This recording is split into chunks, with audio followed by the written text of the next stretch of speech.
Hello again everyone! Welcome back to my reaction to Seraph of the End, the anime, episode 12 of season 1. We are finally at the season finale. We made it, guys. I'm so happy. It's been great having you all along for the ride. I noticed that sub count creeping up, so big thank you to all of you that subscribed. If I've scheduled this right, then we should be releasing this video on Boxing Day. I figured it was fitting that we do the end of the season reaction at the end of the year, and then we can kick off 2022 with the glory of season 2. I'm hoping that you'll all be with me for the ride. And on the topic of 2022, I'm going to be leaving a pinned comment on this video with some suggestions for anime to react to next year that I've been thinking about. Obviously, we can't live on Seraph of the End forever because, you know, content runs out, I'm afraid. So yeah, let me know what you guys think. Just leave me a reply if you've got any, thoughts, feelings, and any suggestions for anything that is not on the list. And of course, if you like my content, please give me a like. And if you're not already subscribed and you enjoy what I do, please hit the subscribe button. Recap on the previous episodes then. I mean, what can I say? It was beautiful. Tears were brought to my eyes. We had Guren getting smacked about by Mika and Ferret for starters, which was a win. Then we had Romeo and Juliet being finally reunited, and that generated enough blushing to power a small country for about a week. And the magnificent bastard that I have a bit of a peculiar soft spot for finally made his entrance. So yeah, we were winning last time, guys, we were winning. The usual disclaimers and reminders will apply to this reaction. I have not read Catastrophe or Resurrection, so just bear that in mind should I make any politely disagreeable comments on the actions of Saint Guren during this video. And as always, there will be shipping, there will be swearing, and there will be spoilers during this reaction, so don't say I didn't warn you. So with that, guys, please pull up a chair, make yourselves comfortable, pour yourselves a good old cup of tea, and for the last time of 2021, let's get going. When this is over, we have a lot to talk about. It'd be smart for you to forget everything you saw. Fuck you, Guren. Shinoa has absolutely every right to ask questions at this point. I have a question. I've got no answers. Please. What I never understood is that Shinoa is a Hiragi. I know that technically she's like a lower rank in the army compared to Guren, but bloody hell, like, it takes some fucking balls from Guren to boss Shinoa Hiragi around. Think carefully now. What would you do to ensure the future of humanity? How can we survive in this ruined world and kill the 4 horsemen of John? More importantly, how do we completely eradicate the vampires? Okay, so when I first watched this, I never liked Guren's attitude, but I could sympathise with what his stated goals were in this scene. If this was just about waging a war against the vampires to ensure humanity survives, yes, human experimentation is grim, it's horrible, but I understand that you would be in a very difficult moral position there. But that's not exactly what's happening here, is it, Guren, darling? My understanding as a lowly vampire rain reader and being midway through Catastrophe at this point is that the Hiragis had their own magical sect. The Brotherhood had their own magical sect, the Brotherhood being Saito's lot, and both of them were involved in human experimentation just for power's sake. Guren then causes the end of the world. We're not exactly sure why. I don't think even in Catastrophe, I don't think it's explained. Some kind of divine fuckery that has set this all up to happen, and then he becomes the trigger. Anyway, regardless. And Guren then makes his mission to bring back everybody to life. So his squad mates especially, but also everyone else in the world. And to do that, he's happy to use the products of the experimentation from the Hiragis and the Brotherhood. So you, Kimizuki, and Yoichi are the products of that experimentation. So yeah, not quite so on board with Guren anymore in this scene. I just think that, Seraph is all about prices to be paid in exchange for power. Guren's stated goal from my limited reading of Catastrophe so far is that he's a very power-driven character. He's been oppressed his whole life. He is striving for power, and Seraph is all about prices to be paid for that power. I don't think that Guren's plan of world resurrection is going to go well if Seraph follows the same kind of themes that it has so far, or if it does happen, I really am scared of the sacrifice it's going to cost to actually make that happen. So yeah, it's amazing how your opinion of a scene and a character can change on a rewatch, eh? Don't let your feelings for you get in the way of remembering that. Feelings for you, huh? Guren's like a fucking sex maniac. Like, he keeps talking about you needing to get a date and like being a virgin and stuff, and now he's like to Shinoa, oh, by the way, hint hint, nudge nudge, are you getting on with you? But for fuck's sake, Guren, get a hobby.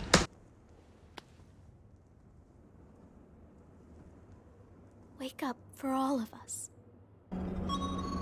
Oh, I love the fact that it cuts from Shinoa, like, tenderly touching Yu's hand to an angry fucking Mika. Oh, there's implications there, boys and girls. Do absolutely anything to protect him. No. Bastards! Damn those filthy humans! You hate vampires, and now you're learning to hate humans. I'm curious as to which one you will choose. Mika is not choosing either humans or vampires. Mika ain't choosing either.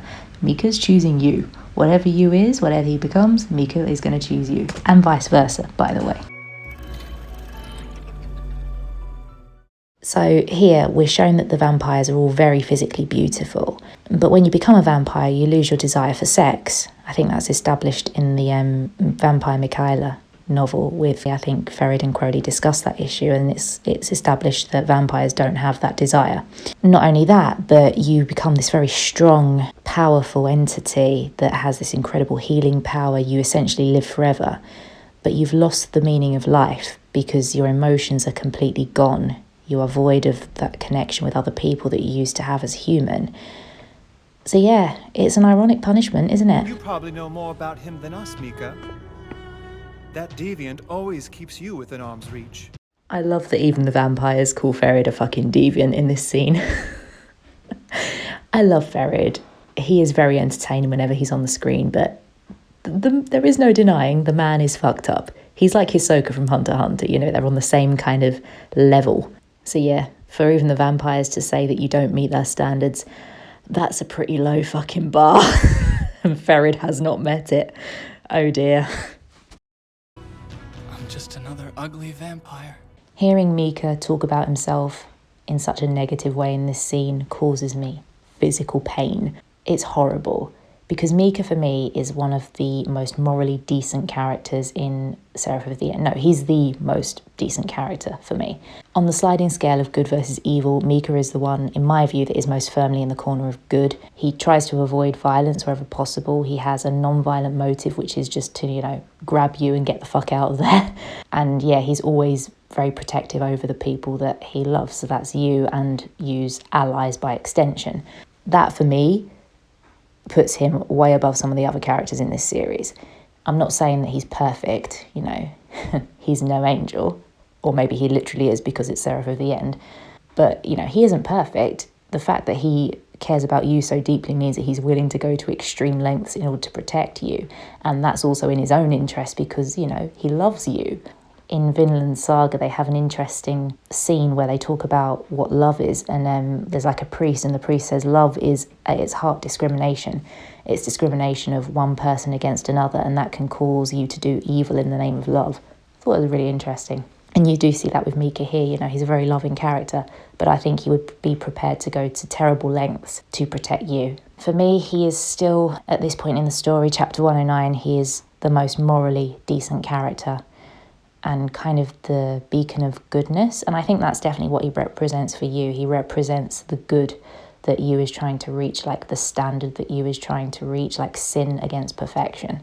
It's really funny that it's Yoichi who's actually there when you wakes up and not Shino. Also, honestly, I keep saying it, but he has the most adorable face. He does look like a girl, bless him, especially when he's asleep.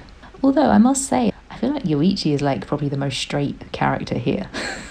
I don't know why, I just get the feeling that he's meant to be like this babyface kind of girly character that everybody sort of underestimates. I think he's like secretly like a fucking Chad on the inside. You sound worried. Oh, Yoichi teasing you. That wasn't just a dream. I can't believe you're still alive. Oh my god, the emotions in his face in this scene. Yeah, this is a really well done scene, like showing his emotional breakdown from finding out that Mika is still alive. Like, you feel it. In the manga, when Mika dies in chapter 90, and Yu is obviously convinced that he is dying and he's losing Mika again, it hits harder. I can imagine that now being animated, like watching this scene and thinking of Yu in chapter 90, like bursting into tears because he thinks Mika's dying. Like, I can imagine that now.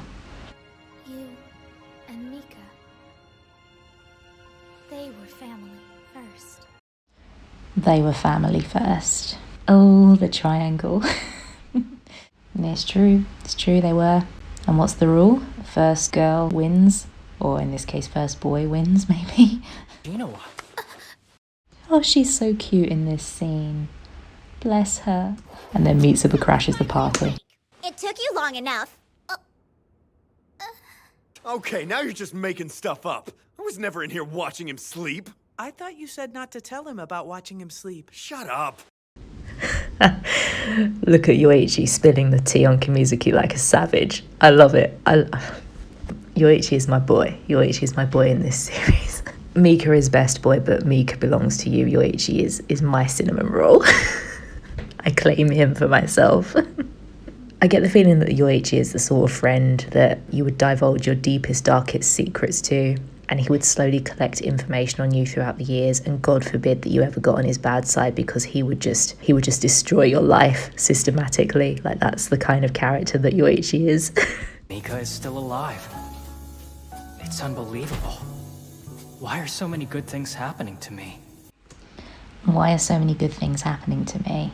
Yeah, Yu doesn't feel like he actually deserves good things to happen to him. That's something that you kind of learn about his character, like he doesn't feel deserving. He's out there, somewhere. And I'll find him again. Mika. You. Looking at the moon while thinking about the other person. That's sus. I'll do whatever it takes. I swear on everything. I'll save you. We see this over and over again, don't we, with Mika and Yu, this whole I will save you thing. Saving implies that one of you is in power and one of you isn't.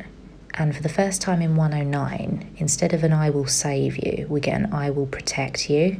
I'm hoping that it indicates that they've gone from a position of I will enable you to survive at any cost, like I will even give my life for you, I will save you, to I will live with you and I will protect you in order that we both get out of this together. They're not going to die for each other anymore. That's what I'm hoping that indicates, like a shift in mentality. You're so serious. Here you go. All of our research data. Ah yes, and we end on the lovely cliffhanger with Ferid meeting up with a certain someone who shares his ideals of destroying the world for personal gain.